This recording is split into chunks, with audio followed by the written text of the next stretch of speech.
Hello বন্ধুরা, সবাই কেমন আছেন? আশা করছি সবাই ভালো আছেন। 2025 সালে দাঁড়িয়ে ভিডিও এডিট করার জন্য বেস্ট অ্যাপ হচ্ছে ক্যাপকাট। কিন্তু 2025 সালে এসে ক্যাপকাটে কিন্তু অনেক সমস্যা দেখা যাচ্ছে। যেমন অ্যান্ড্রয়েড ফোনে প্রো এফেক্টগুলো সাপোর্ট হচ্ছে না, no internet problem, video exporting problem.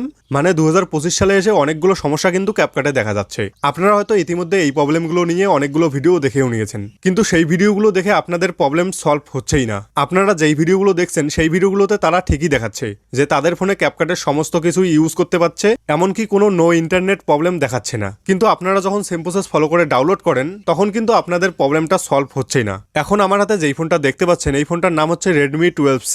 এই ফোনটাতে কিন্তু আমি সমস্ত এফেক্ট ইউজ করতে পারছি।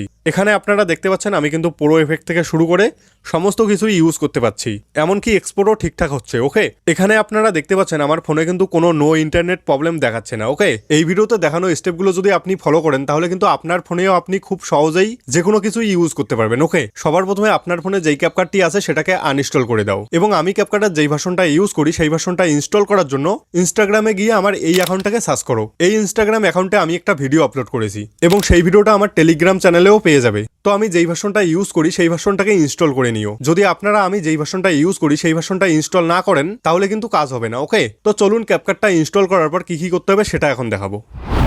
তো আমি চলে এসেছি মোবাইল স্ক্রিনে। এখন কি করতে হবে? প্লে স্টোর ওপেন করতে হবে। প্লে স্টোর ওপেন করার পর এই ভিপিএনটাকে ডাউনলোড করে নিতে হবে। আপনারা যদি এই ভিপিএনটা ডাউনলোড না করে আলাদা ভিপিএন দিয়ে কানেক্ট করেন তাহলে কিন্তু প্রবলেমটা সলভ নাও হতে পারে। তো সবার প্রথমে এই ভিপিএনটাকে ইনস্টল করে নিতে হবে। ইনস্টল করে নেওয়ার পর কি করতে হবে? ভিপিএনটাকে অন করতে হবে। তো এরপর এখানে ক্লিক করলেই কিন্তু ভিপিএনটা চালু হয়ে যাবে। তো চালু হওয়ার পর এখান থেকে আমাদের ব্যাক হতে হবে। ব্যাক হওয়ার পর কি করতে হবে? ক্যাপকাট অ্যাপটিকে ওপেন করে নিতে হবে। ক্যাপকাট অ্যাপটি ওপেন করার পর এরকম একটা ইন্টারফেস খুলে আসবে। এখানে দেখতে পাচ্ছেন এগ্রি অ্যান্ড কন্টিনিউ, এখানে জাস্ট একবার ক্লিক করে দিতে হবে। এখানে ক্লিক করা মাত্র এরকম একটা ইন্টারফেস খুলে আসবে। তো এখানে দেখতে পাচ্ছেন নিচে কিন্তু টেমপ্লেটের অপশন চলে এসেছে। ওকে, মানে কোনো সেটিং অন না করেই টেমপ্লেটের অপশন চলে এসেছে। তো এখন আমি নিউ প্রজেক্টের উপর ক্লিক করে দেবো। নিউ প্রজেক্টের উপর ক্লিক করার পর এখানে অ্যালাউ করে দেবো। অ্যালাউ করার পর গ্যালারি থেকে একটা ছবি সিলেক্ট করে নেব। ছবি সিলেক্ট করার পর নিচের সাইডে এফেক্টের উপর ক্লিক করব। এরপর ভিডিও এফেক্টের উপর ক্লিক করব। এখানে দেখতে পাচ্ছেন সমস্ত এফেক্টগুলো কিন্তু চলে এসেছে, কিন্তু পুরো এফেক্ট আসেনি। পুরো এফেক্টগুলো আনার জন্য আমাদের একটা সেটিং করতে হবে। ওকে, তো তার জন্য আমি হোম পেজে যাব।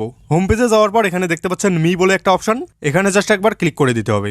এখানে ক্লিক করার পর এরকম একটা ইন্টারফেস খুলে আসবে। উপরের সাইডের এখানে ক্লিক করতে হবে। এখানে ক্লিক করা মাত্র এরকম অনেকগুলো অপশন চলে আসবে। এখানে সবার নিচে দেখতে পাচ্ছেন বিজনেস ক্রিয়েটর মোড, এটাকে জাস্ট অন করে দিতে হবে। এটাকে অন করা মাত্র ক্যাপকাট কিন্তু আবার ওপেন হয়ে চলে আসবে। তো এখানে কিন্তু একটু টাইম লাগবে। ওকে, তো এরপর এরকম একটা ইন্টারফেস খুলে আসবে। আমি জাস্ট এই প্রজেক্টটার উপর ক্লিক করে দেবো। প্রজেক্টটার উপর ক্লিক করার পর প্রজেক্টটা কিন্তু এখানে চলে আসবে। এরপর এখান থেকে এফেক্টের উপর ক্লিক করব। এফেক্টের উপর ক্লিক করার পর ভিডিও এফেক্টের উপর ক্লিক করব। ভিডিও এফেক্টের উপর ক্লিক করার পর এখানে দেখতে পাচ্ছ ট্রেন্ডিং সেকশন চলে এসেছে। তারপরে কিন্তু পুরো এফেক্টগুলো চলে এসেছে। তো আমি এখান থেকে জাস্ট পুরো এফেক্টের উপর ক্লিক করব। পুরো এফেক্টের উপর ক্লিক করার পর এখানে দেখতে পাচ্ছেন সমস্ত পুরো এফেক্টগুলো কিন্তু চলে এসেছে। ওকে, এখান থেকে আমি এই এফেক্টটার উপর ক্লিক করব। ক্লিক করা মাত্র এখানে দেখতে পাচ্ছেন এফেক্টটা কিন্তু সাপোর্ট নিয়ে নিয়েছে। তো এখন এখান থেকে টিকমার্ক করে দেবো। এরপর বডি এফেক্টের উপর ক্লিক করব। বডি এফেক্টের উপর ক্লিক করার পর এখানে দেখতে পাচ্ছেন ট্রেন্ডিং সেকশন কিন্তু চলে এসেছে। এরপর কিন্তু পুরো এফেক্টও চলে এসেছে। তো এখান থেকেও কিন্তু সমস্ত পুরো এফেক্টগুলোকে ইউজ করতে পারবে। আমি এখান থেকে কোনো এফেক্ট ইউজ করব না, যেহেতু আমি একটা এফেক্ট ইউজ করেছি। তো এখন আমরা কি করব? এই ভিডিওটাকে এক্সপোর্ট করব। এক্সপোর্ট করার জন্য উপরের সাইডের এখানে ক্লিক করতে হবে। এখানে ক্লিক করা মাত্র এখানে দেখতে পাচ্ছেন 4K পর্যন্ত কিন্তু ভিডিও এখানে এক্সপোর্ট করা যাবে। ওকে, তো আমি এখানে 4K তে এক্সপোর্ট করব না, আমি এখানে 1080p রাখবো। এরপর এক্সপোর্টের উপর ক্লিক করে দেবো। এক্সপোর্টের উপর ক্লিক করা মাত্র এখানে দেখতে পাচ্ছেন এক্সপোর্ট কিন্তু হচ্ছে। ওকে, তো এখন আমি আপনাদের গ্যালারিতে গিয়ে দেখাবো ভিডিওটা সাপোর্ট হয় নাকি হয় না। তো আমি চলে এসেছি গ্যালারিতে। এখানে দেখতে পাচ্ছেন ভিডিওটা কিন্তু প্লে হয়ে গেছে। তো আপনারাও কিন্তু এই সহজ উপায়ে ক্যাপকাট ইউজ করতে পারবেন। এবং ভিডিও শেষেও বলছি, আমি ক্যাপকাটের যেই ভার্সনটা ইউজ করি সেই ভার্সনটা ডাউনলোড না করলে কিন্তু হবে না। ডাউনলোড করার জন্য যেটা বলেছি সেটা করলেই কিন্তু ডাউনলোড করতে পারবে। তো ভিডিওটি ভালো লাগলে ভিডিওটিতে একটি লাইক করে দিও। দেখা হচ্ছে নেক্সট ভিডিওতে। ততক্ষণ সবাই ভালো থাকবেন।